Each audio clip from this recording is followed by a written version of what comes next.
Is this the toughest boss in the game? And if so, how do you beat it? Hey guys, what's up? Welcome back to the channel. I am Felrus, sailing the seas of Raid Shadow Legends today. And when I first started Doom Tower, this was probably the toughest boss for me to tackle, you know, besides like Scarab King, okay? So this was up there in the top 3 bosses that I could not beat, and that is the Nether Spider, guys. So since a new Doom Tower rotation just dropped a couple days ago, I want to show you my team and how I figured out my solution to the Nether Spider, because it's pretty unique, guys. But before we get into that, if you want to start a brand new Raid Shadow Legends account, you can use my link in the description below. You will be rewarded with a free legendary champion, Corrado, as well as 3 free epics as you progress your account, guys.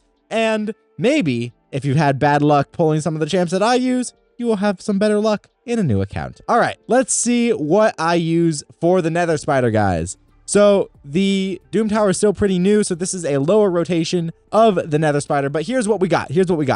We've got Morrigan in the lead here, Elva, Korugar, Geomancer, and Bod El Khazar. Now, if you don't have Elva, you can use Syl of the Drakes, right? Everybody has Syl of the Drakes. She's free, so you can use her. If you don't have a Korugar, you can use some other sort of protector champ like a Mithrala, because she has a cleanse as well as a protection similar to Korugar. If you don't have a Bod El, you can use like a Scartorsus if you have a Scartorsus. The important thing for Bod El is going to be the cleanse and the AoE A1, and Geomancer and Morrigan are pretty irreplaceable here.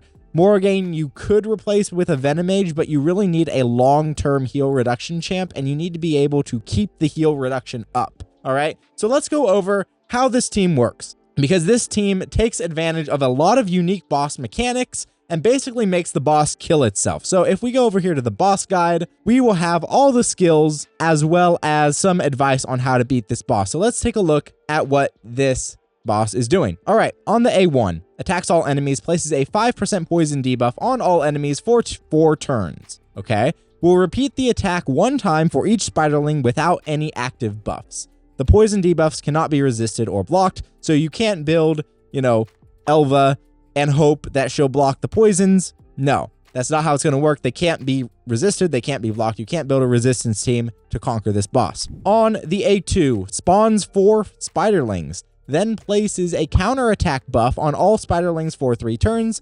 Will team up with all spiderlings to attack all enemies if a spiderling is spawned by this skill. Then she will attack with the skill at the beginning of the round. All right. She could have a maximum of 4 spiderlings in play at any time. All right, then on her first passive, counterattacks. Whenever an enemy decreases Argeth's turn meter, the damage inflicted will be equal to the amount of turn meter loss. Will ignore 100% of defense, and that is a enemy max HP hit. This does hit pretty hard, guys.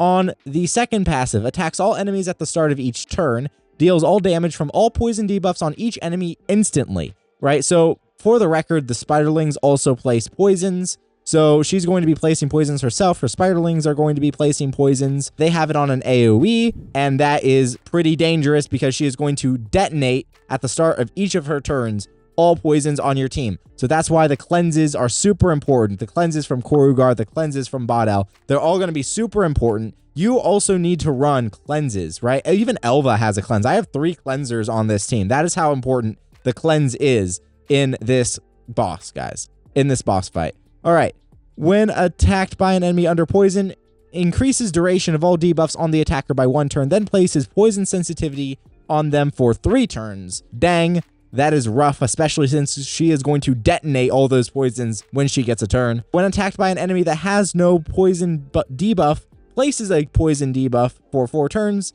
This debuff cannot be resisted or blocked. Once again, resistance and block debuffs comps are not the way to handle this boss. All right, then she's immune to all the crowd control, including Berserk and Enfeeble. Then damage from skills that, based on enemy max HP, cannot extend 10% of the boss's max HP. And all turn meter reduction effects are decreased by 50% when used against the boss. Now, it is not written in here, but the spiderlings heal the boss every single time they counterattack. You'll notice that she's placing a counter-attack buff on the spiderlings, and when the spiderlings counterattack, they heal the boss very quickly, very quickly. I'm not sure by how much or what that percentage value is, but they do heal the boss very quickly. So you'll notice that Bod L and Geomancer both have AoE A1s. That is obviously going to trigger the counterattack. That's why Morrigan is in the squad, guys. Morrigan has a passive heal reduction right here, where at the start of each turn places a 100% heal reduction debuff for 2 turns on the enemy with the lowest HP, which is going to be the leader if everybody has the same HP. This debuff cannot be removed, transferred, spread, or have its duration increased by enemy or decreased by enemies or allies. In other words, it is a protected debuff. So Morrigan at the start of each turn is also going to be placing a protected heal reduction. You can extend that with Master Hexer, the Mastery. She also has a nice little speed aura for us to use. But this is absolutely essential that we keep heal reduction on the boss, because Geomancer here is going to use his A3 to put an HP burn on the boss. And that will have a chance of inflicting enemy max HP damage whenever he is hit here from the passive, right? We are basically going to be using Geomancer's passive to take down this boss. Now, the reason that Bod L or Scartorsis and Geomancer are so important are because of their A1s. On his A1, Bod L attacks all enemies, okay? On Geomancer's A1, he attacks all enemies, okay? And Korugar here, on his A2, he will attack all enemies as well. So, we take the first turn, right? We are faster than the boss. Morrigan spits out the heal reduction. Geomancer spits out the burn, okay? Then, you know, Korugar is probably going to put up the ally protection, right? But as soon as we get to A1 land, all those spiderlings are going to be hit, which means they will all counterattack. They will all counterattack, hit Geomancer, and reflect all that enemy max HP damage back to the boss. That's why the heal reduction is so important, so that the heal reduction does not negate that damage. So basically, we are using the boss to kill itself with this team. And the only thing we have to do is make sure we're nice and healed up and don't die from poison.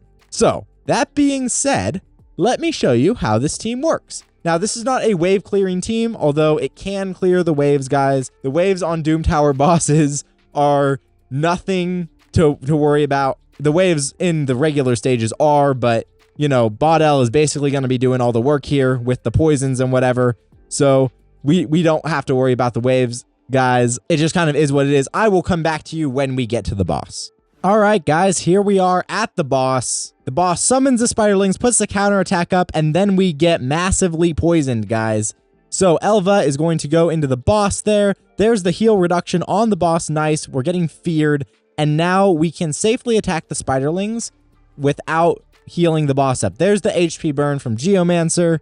Very nice. There's Elva with the cleanse. Super clutch, super handy. There's a decreased speed from Morrigan. Guys, her A1, and now we start seeing the work that Geomancer does.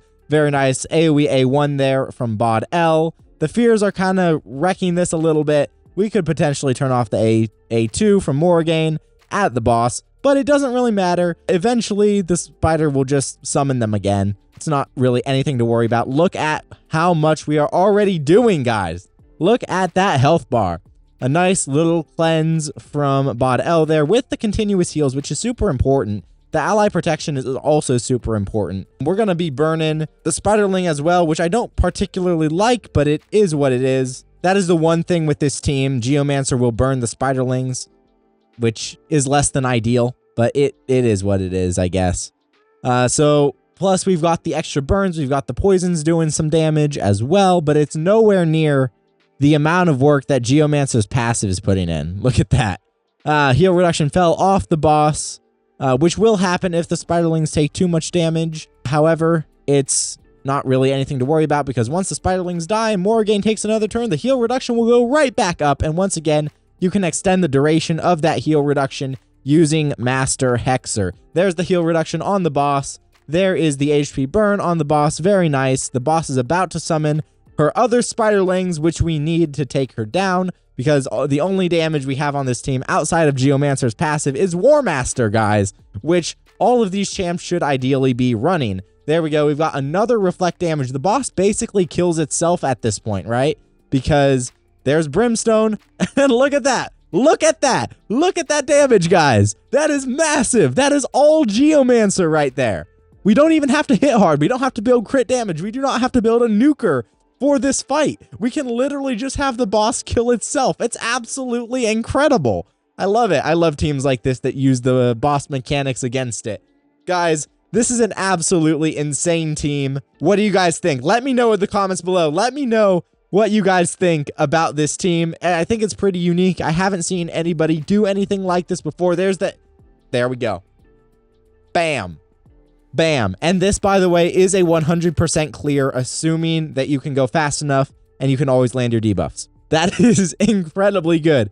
Guys, you see that it took 6 minutes here. That's just because of the waves. The actual boss, as you saw, does not take that long. But it's a super fun team, super unique comp. If you're having trouble with some Nether Spider, definitely consider running a heal reduction champ with Geomancer and AoE A1s. It is by far the best, most consistent thing that I have found to clear this boss for you. Guys, thank you so much for watching the channel. Guys, once again, if you want to start a brand new Raid Shadow Legends account, you can use my link in the description below to do that. You'll get a free Lego, Corrado, as well as 3 free epics as you progress your account. Guys, we have some fun in Doom Tower. I really enjoy making these unique teams and remaking these unique teams if there are any, upgrades I make to the champions or whatever. As you probably know, we rebuilt like my entire account. So those champs are going faster than they would have before. They're more accurate than they would have before. All that good stuff. Guys, thank you so much for watching. I have been Felrus, and I will see you in another video.